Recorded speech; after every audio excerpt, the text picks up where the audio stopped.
കഴിഞ്ഞ 6 കൊല്ലത്തിലധികമായി നമ്മുടെ 24 എന്ന വാർത്താ ചാനൽ ജനങ്ങൾക്കിടയിൽ പ്രവർത്തിക്കുകയാണ്. കൃത്യമായി പറഞ്ഞാൽ 2018 ഡിസംബർ 8-ാം തീയതിയാണ് ഈ വാർത്താ ചാനൽ സംപ്രേഷണം ആരംഭിക്കുന്നത്. 7 കൊല്ലത്തിലേക്ക് നമ്മളിങ്ങനെ യാത്ര ചെയ്തുകൊണ്ടേയിരിക്കുകയാണ്.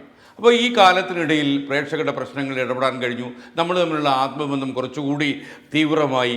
മാത്രമല്ല ജനങ്ങളുടെ പ്രശ്നങ്ങൾ എന്താണ് എന്ന് നമ്മൾ മനസ്സിലാക്കാൻ ശ്രമിച്ചു. പ്രേക്ഷകനും പ്രക്ഷേപകനും തമ്മിൽ ഒന്നാകുന്ന ചില അപൂർവമായ കാഴ്ചകൾക്ക് നമ്മൾ സാക്ഷ്യം വഹിച്ചു.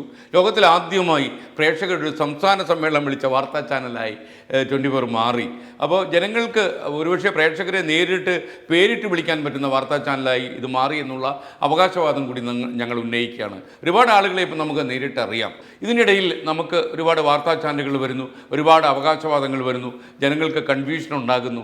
അപ്പോൾ നമുക്ക് എത്രമാത്രം ജനസ്വാധീനമുണ്ട്, അല്ലെങ്കിൽ ജനങ്ങളോട് എത്രമാത്രം ആത്മബന്ധമുള്ളൊരു വാർത്താ ചാനലാണ് 24.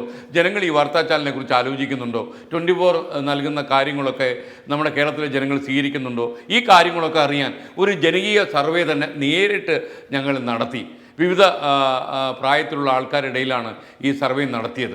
കാരണം ഞങ്ങൾക്ക് വലിയ അവകാശവാദങ്ങളില്ലാതെ ഇതൊരു സർവേ ആണ് എന്ന് പോലും അവരോട് പറയാതെ അവരുടെ മനസ്സിലിരിപ്പ് എന്താണെന്ന് തുറന്നറിയാൻ വേണ്ടി നമ്മൾ നടത്തിയ ഒരു ജനകീയ സർവേ ആയിരുന്നു ഇത്.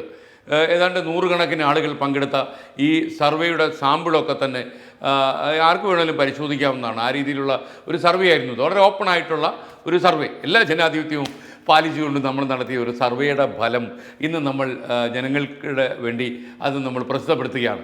ഈ ജനകീയ സർവേ കാണുമ്പോൾ നിങ്ങൾക്ക് മനസ്സിലാകും ജനങ്ങളും മറ്റുള്ള വാർത്താ ചാനലുകളും തമ്മിലുള്ള ബന്ധം എന്താണ്.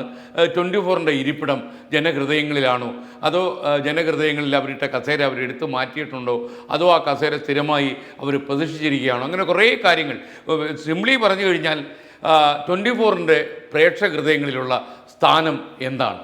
നമ്മൾ ആ സർവേ ഫലം പരിശോധിക്കുകയാണ്. എനിക്കൊപ്പം ഹാഷ്മി താജ് ഇബ്രാഹിം കൂടി ചേരുന്നു. Hashmi, good evening. എന്താണ് നമ്മുടെ സർവേയുടെ കൂടുതൽ വിവരങ്ങൾ?